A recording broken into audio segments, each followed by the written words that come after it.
We're going to talk about Matt Brash today and his recovery from Tommy John surgery. He just took the mound down in Peoria. We're going to talk about what that means for the 2025 Seattle Mariners. We're going to talk about the possibility of the Mariners trading for a very well-known third baseman who's been in the league for a long time, Joe.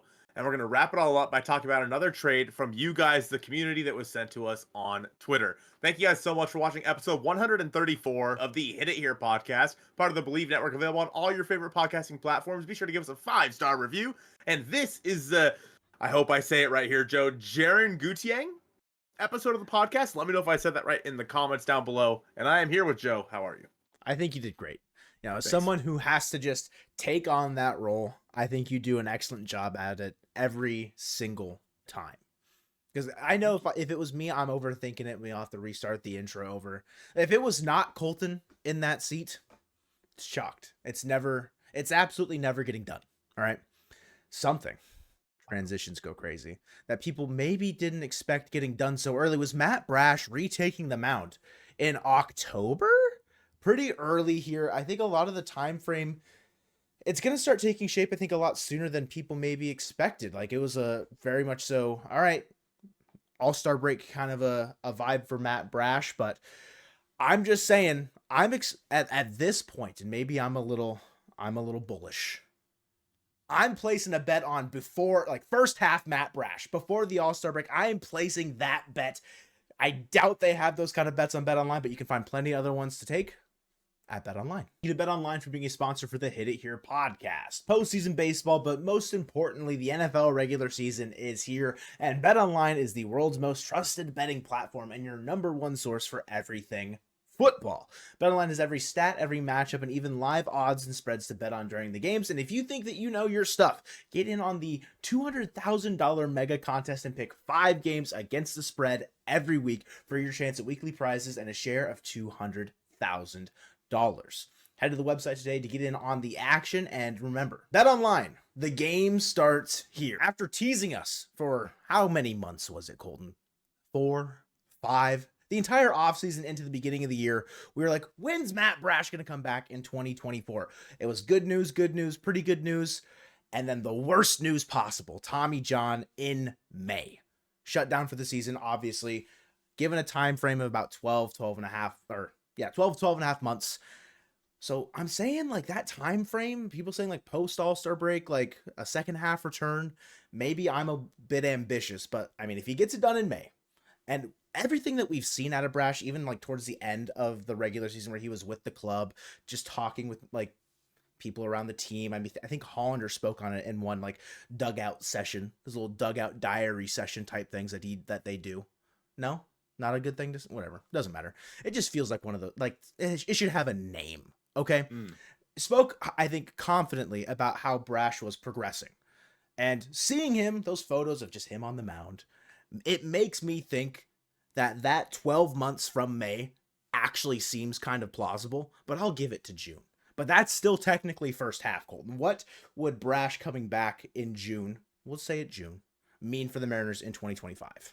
It's hard to understate how much the Mariners bullpen missed him in 2024. And we know that relievers are a fickle thing. We know this, but Matt Brash in 2023 was probably your best reliever, right? I would say, once, especially after Paul Sewell was traded. Sure. 3.06 ERA in 78 games, which led all of baseball, I believe it was, or at least the league that year.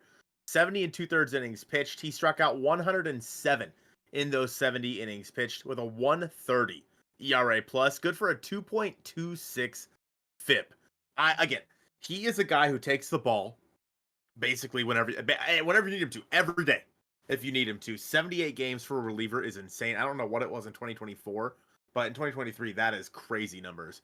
And obviously that got to him. Clearly, he needed the Tommy John. So I wouldn't expect him to come back out in next year and be, pitching every other day or something like that. They're going to work him back slow because that's how important he is to this ball club. And you add him to the back end of the bullpen, assuming that everybody is healthy, which is always a massive if, especially with the bullpen, because we thought we were going to have the death bullpen this year. But with Andres Munoz, Gregory Santos hopefully being healthy, Matt Brash at the back end, like, that is kind of what we went into this this 2024 season hoping for, was all of these guys making a death bullpen And for the Mariners, they have other guys in there as well, like JT Chargois, maybe Austin Voth if he's 6th round. Troy Taylor, of course, was a great addition this year. Their bullpen, as long as everyone stays healthy, looks really good in 2025, albeit maybe not at the start of the year. But as you get a little bit closer towards the middle of the season and the dog days of summer, adding Matt Brash is basically like trading for a high leverage reliever well before the deadline.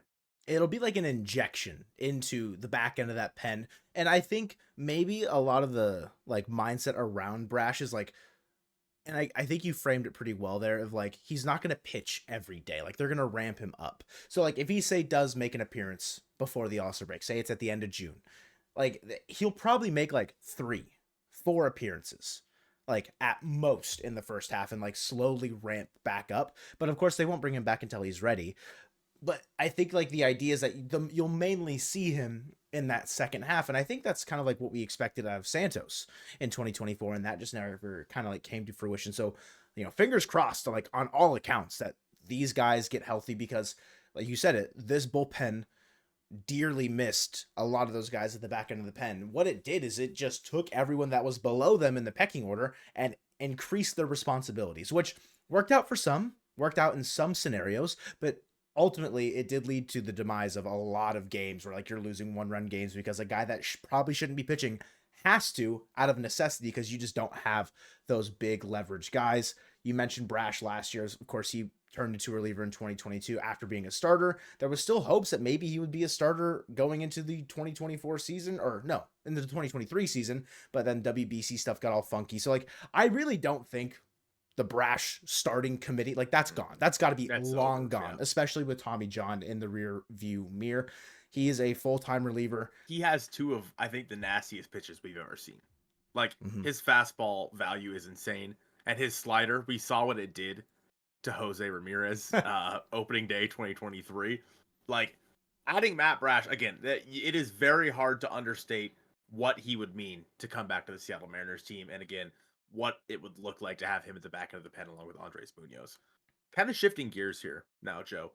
There has been, I don't know how to describe it. Wouldn't call it a rumor, but it wasn't a rumor, but it was there was news that broke that the Cardinals may want to move on from Nolan Arenado. Now, how reliable this news is, I'm not sure. Because where I saw it from, and maybe it's different for you, I saw it from some random Twitter account, like with a blue check mark. Cardinals Live or something like that. Yeah, them. Yep. But that's what they heard, and I get it. It makes sense for the Cardinals to want to move on from Nolan Arenado. They probably need to reset in the NL Central. The Cardinals are never a team that's going to go into a full rebuild. That's just not who they are. But they're a team that probably needs to go through a similar little reset like the Mariners did, going into like the early 2020s. Nolan Arenado at third base, he's declining. He signed for 3 more seasons, but he's a guy that makes a little bit of sense for the Mariners, Joe. Trade packages are weird. Like, I don't know how the trade package would work for him, but overall, do you think that's a good fit, Nolan Arenado and the Mariners? It has to be. Like, we've talked about it a ton, and I think the reason why it caught so much traction is because we know how big of a need third base is for Seattle, and if there's a maybe not premier guy, like he's definitely like you're saying, he is on the decline. Like 2022 was a top 3 MVP, a 7.2 F4, like him and Paul Goldschmidt tore it up in 2022 for the Cardinals. 2023 was a down year, 2.7 F4, just overall down offensively around the board. And then the offense continued to decline a little bit. I mean, it was a 106 WRC plus in 2023, a 102 WRC plus last year. So it is a league average bat, but you're still getting plus defense there. The issue is, like, as he's getting older, will that defense remain as solid?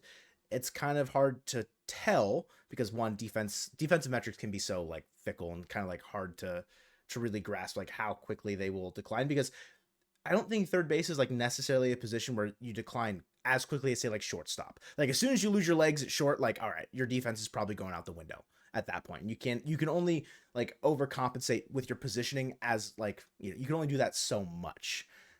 The hard part with Arenado is that you mentioned his contract. He's signed for 3 more years. So his age 34 season, which is next year, and then 36, 35 and 36 all the way to 2027. Next season is $21 million. It goes down to $16 million after that, and then $15 million in the final year in 2027, his age 36 year. I'd say the way that a trade package makes sense, because we know how little money the Mariners likely have as far as like adding to payroll outside of the in-house guys through arbitration, is you somehow, some way, the Cardinals take on either Haniger or Garver in the return package, and you'll have to figure out, or they pay down the contract for Arenado. But if they're trying to move on and do like a one 1 to 2 year like kind of like reboot, wouldn't even call it a rebuild, just a reboot, like how much money are they really going to want to take on? So if it gets Haniger just for next year, that's probably okay, because then they're fine in 2026 to kind of do whatever they please. So like I think that could be a piece that goes to the Cardinals in this scenario, but like how much room do they have in their outfield? It doesn't really matter. He'd just be a DH for them anyways. But building out trade packages is definitely, for a guy like Nolan Arenado, just like as far as like face value, his like name value, it is quite a bit. And it's a guy that I think we've not like talked about a ton as far as like as a target, but like we just know how big of a hole third base has been outside of like Gino's first year, right? In recent history. It's like, how do you kind of like mitigate that? Oh, going and acquiring a perennial all-star at third base, a guy that just won Gold Glove after Gold Glove after Gold Glove, like that seems like a solid fit at third. It's just the money's kind of hard, the premium in his name. Like, how much are you going to have to give to the Cardinals for him to come to Seattle?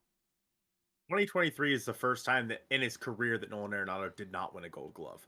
Now, Brian that's Hayes. That's not to say that he's bad, like, over there at third base, because he's still at like I think 9 outs above average in 2024 this year. Mm-hmm. So like his defense is still good, but 2023 he was an all-star. 2024 he hit 272, 325, 394 with a 101 OPS plus with 16 home runs. He doesn't strike out much at all. Struck out 92 times this year in 152 games. That's good for what, like a 14%? Yeah, 14.5% mm-hmm. Strikeout percentage. So not bad at all. The one thing that I do see, like, I'm just looking at his 2024 spray chart here. He has a total of 5 extra base hits in all of 2024 to the right of second base. Oh. So center field and to right field. 5 total. All 5 of them doubles. Okay. He is very, very pull happy. All of his home runs came to the pull side. Most of his doubles came to the pull side. Even most of his hits in general just came to the pull side. I don't know how well that plays at T-Mobile Park. I mean, it's Nolan Arenado. Like, in the end, he's probably he's a fringe Hall of Famer. Like, when it's all said and done, he will be a fringe Hall of Famer. He still hit 272 with a 325 OBP in 2024. For the price that you're paying, for the contract itself, probably not worth $21 million next year. Yeah. But if you're able to get out from the Haniger contract, then really you're only paying him what, like $8 million more than you would have been paying Mitch. Mm-hmm. And then, like you said, it drops down to 16 and 15 million. That is a lot easier to swallow if he's a guy who the power is diminishing. Because really, I think that's honestly the big difference for him. Yeah, this was his first season where his slugging was below 400. Mm-hmm. And like you look at like a couple years rolling, like going back to say just 2021, average exit velocity. It's not the full story, but like it's one that you can kind of pay attention to. 43rd percentile in 2021. 2022 was 46th percentile. He's never been like a big average exit velocity guy. 39th percentile in 2023, and then last year it was the 9th percentile, like a pretty steep decline. So like it's something that maybe the legs are going, maybe he's more suited for like a part-time DH, part-time third base kind of role, where if you've got enough guys around your infield to kind of facilitate that, I don't think him playing, say the Mariners do acquire him, he plays 100 games at third, 40 DHing, like that could alleviate some of that stress and some of that just physical exertion over a full 162, and you might be able to rejuvenate the bat a little bit. But he's literally been the like flagship third baseman of baseball basically since he came into the league. Like last season, in his age 33 season, 146 games at third. Like he's still putting in the work. And to his credit, it's like something that I'm sure he probably prides himself on, similarly to like how Gino played all 162 games in 2023. Like that's something that he probably just shows up every day and is like, yeah, this is my spot. I play third base. I'm doing my part, kind of a thing. Like that's what he does. And We're watching Mitch Garver. I'm not doing. yeah, I didn't do. Yeah. So I think like if you're trying to kind of like shift his mindset, that might be a challenging thing, especially with also like having a guy like Cal on the roster. Like he's probably a guy that does not want to give up being behind the dish. Like he wants to probably be in those pads catching as often as he can. So if you have to split time between him, Arenado, if you're still rostering Garver, how does that look? You'll still need to give DH days to Randy, to Julio, to Luke Raley. Like obviously it's not like this big pressing issue where you've got someone that has to DH every day, like you've got a Shohei Ohtani on your roster. But wouldn't that be nice? So it just depends on who goes back to the Cardinals. Like if you give them Mitch Garver, then that'll definitely frees up some spots. But then like, what do you do for backup catcher at that point? So it's like, of course, Sevy Zavala is a free agent. you stop it right now. I think it's an interesting trade avenue to go down. I just don't know how it really will come together fully with how much money has to kind of exchange hands, because like you're saying, like he's only going to make like what 6 more than Haniger next year. Haniger's is what 6 or 8 or something like that. Yeah, I think Arenado's 21. I think Haniger's probably 15. That's the money I have in my head is 15. So it's $6 million more. Like if you just like swap them and then you give them like 2 prospects to fill out for the Cardinals, like do they take that? I don't know. Like how high of a prospect you're going. You have to give them probably someone that can play third base for them now.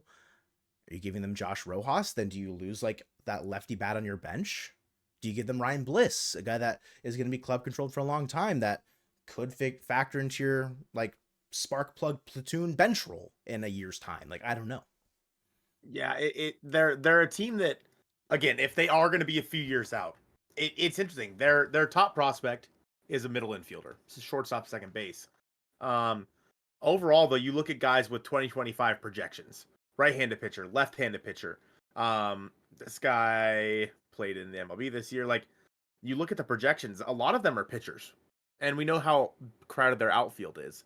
Mm-hmm. So if you're looking at guys that make sense, you could say, like a Ryan Bliss, to go play, somewhere in the infield for you. You could say, I mean, Cole Young makes sense. I don't know if I'm willing to give up Cole Young in that deal, depending on who they take on.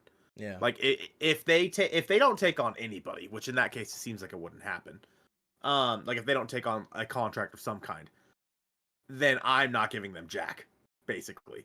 Like I'm giving them like Ryan Bliss is like the only one going. Because we're trading for Arenado on a low. Like we are buying him low, which if he stays at that low cost value, like it really won't be worth it, the money that you're going to owe to him, where you could probably spend it somewhere else in free agency or go find a better trade partner somewhere else for a more viable third baseman that won't cost you, what is that, $62 million over 3 years? Like there's going to be better options out there that you can find probably.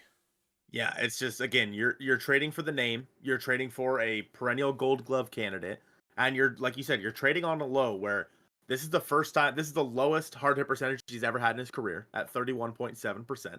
His career is 40.2.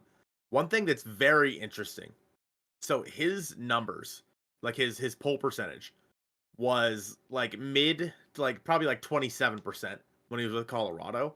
Once he went to St. Louis, it went up to at least 35%. Just spikes every single like year. 10%, yeah. It's crazy. And then his opposite field went down, his opposite field percentage. So Mm-hmm. I don't know what the correlation there is. I mean, who knows? But Nolan Arenado is such an interesting character because I think that he fills a lot of roles for you. The third base, he's a bat in the middle of your order who, this is the first time since, other than COVID, first time since his second year in the big leagues, he hit under 20 home runs.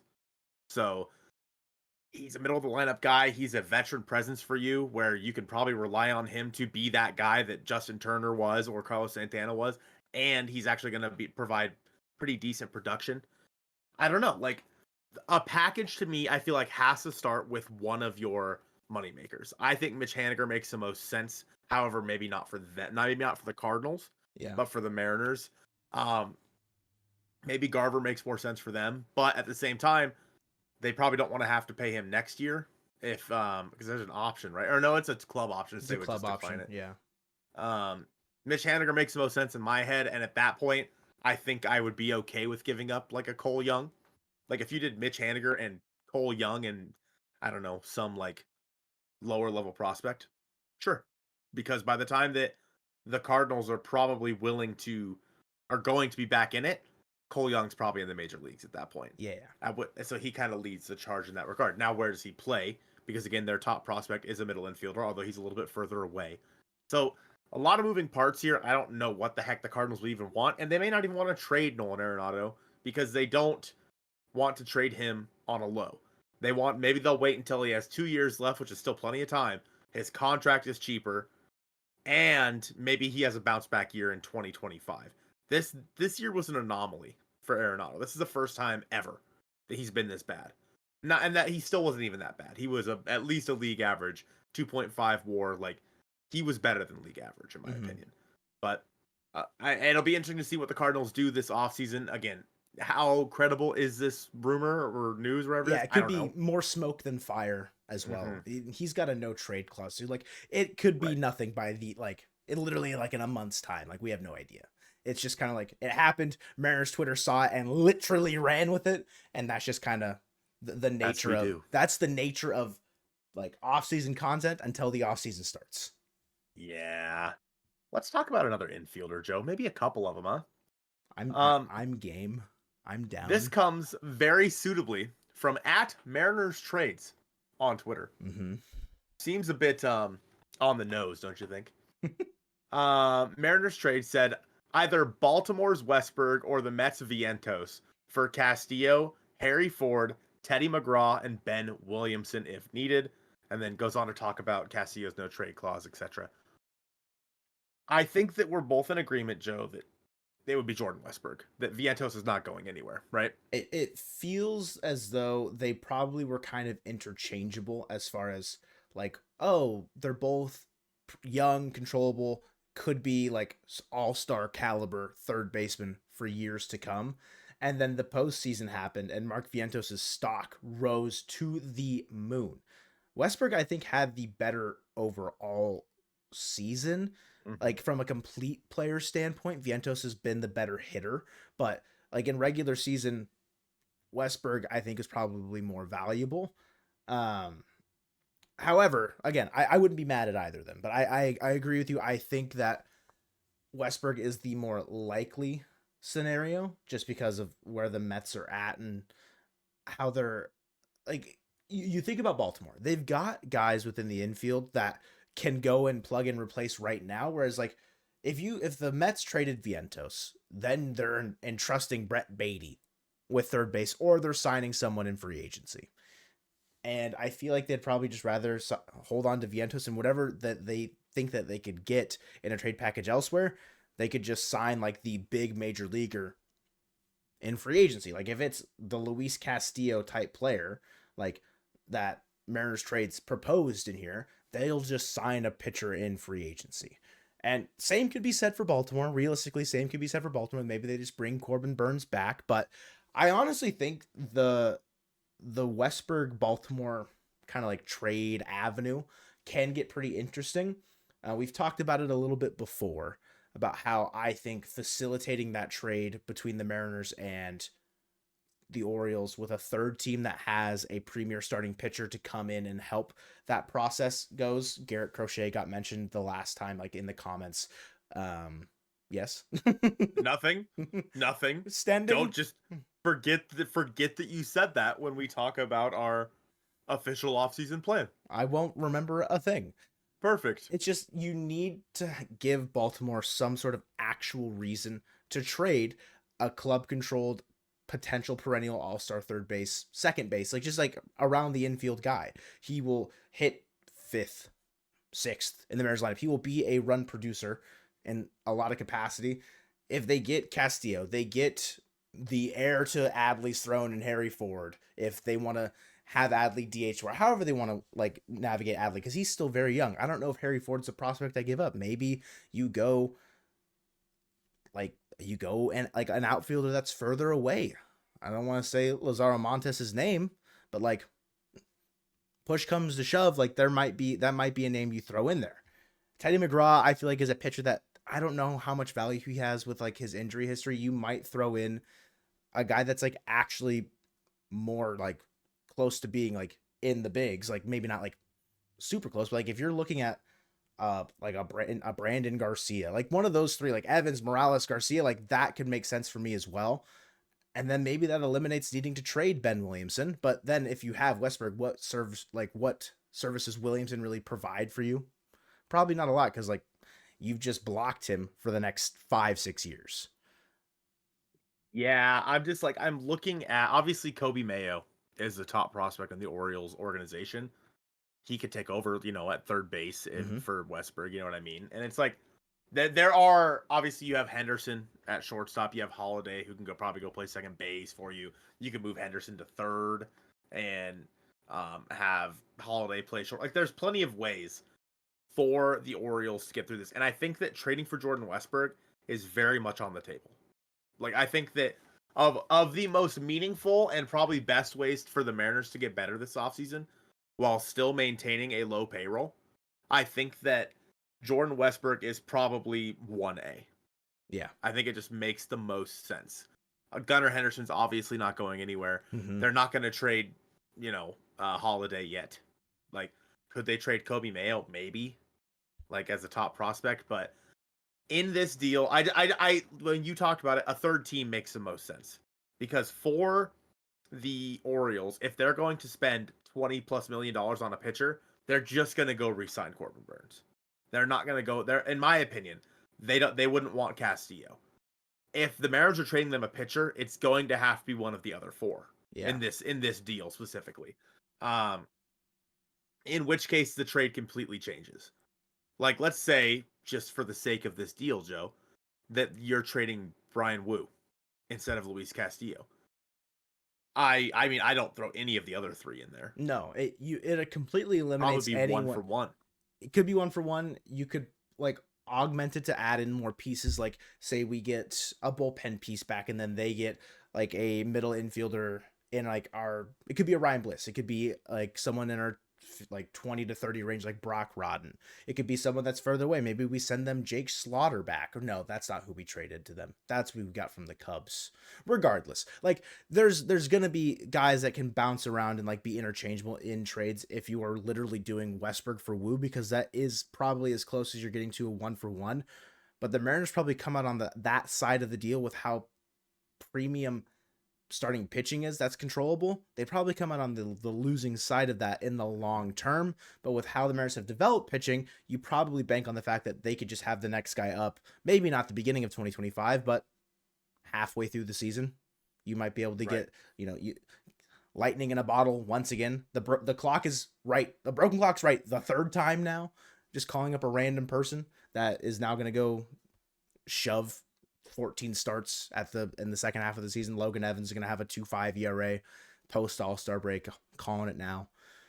The weird part, I think, if you're trading Castillo, is like that clears up 20+ million for the Mariners to then go sign someone in free agency as a starting pitcher for, if it's like an older guy, or maybe like not even like it has to be that old, but like a 1-2 year contract. And then when that money's up, then that allows some sort of like extension conversations to have for the other guys around the team. Like getting out from underneath Castillo's money, even though it's still relatively cheap based around like the production that he's given you and like what the market could be. Like thinking about what Castillo's going to make next year and like what Corbin Burns could get in free agency, especially like in relating that to what Baltimore is looking at. Like say, I mean, what do you think Burns is going to get? Do you think he's going to get like 30 million a year? I think he'll come close. I would think he'll probably get like 27. Okay. Which still I don't love. Sure. It's a little bit above Castillo. Are you getting that much more out of Burns? I honestly think so, given like his track record, and Castillo is going to be, it's seemingly declining a little bit. I wouldn't necessarily call it declining. I'd more so call it like a plateau. Like he's kind of reached that apex, and now he's just kind of stay there until maybe like another season or two, and then he'll start to kind of like slow down. Mm-hmm. So like as far as Baltimore's concerned, like they should be more so targeting a guy that is younger and more cost controlled, but that doesn't make sense for the Mariners this offseason. Which is exactly why a third team makes a lot of sense, which, Garrett Crochet makes a lot of sense for them, which sucks that you mentioned that. Now I'm mad at you. Don't be mad at me. I'm planting the seed. Because that may or may not be in my offseason plan. And I may not have a very interesting package going back to the White Sox, but nonetheless. Stop I think teasing them. I I think that again, Westberg makes a ton of sense for Seattle. It almost feels like it makes too much sense. Like it feels. I don't want to say inevitable because nothing is inevitable, and knowing art like this won't happen. But if the Mariners wanted to do it, Castillo's not the guy. Like if it was just going to be a two-team trade, Castillo's not the guy. It is one of your other guys. At which point the entire trade changes. So I think the idea here is good. Mm-hmm. I think that the idea of trading for Westberg is very sound because that's something that I would do for sure. I want to do this offseason is trade for Jordan Westberg. I just think that the package is just it just doesn't work because of what where both teams are at. But it's a great trade, Mariners trades. Like I mean, the idea of trading for Westberg is great. Vientos, again, we talked about it, doesn't make as much sense because he's gonna have it's so high profile in the postseason here. That's going to do it from us here on episode 134 of the Hit It Here podcast presented by Bet Online, the K Sizzle episode of the podcast, and go Mariners.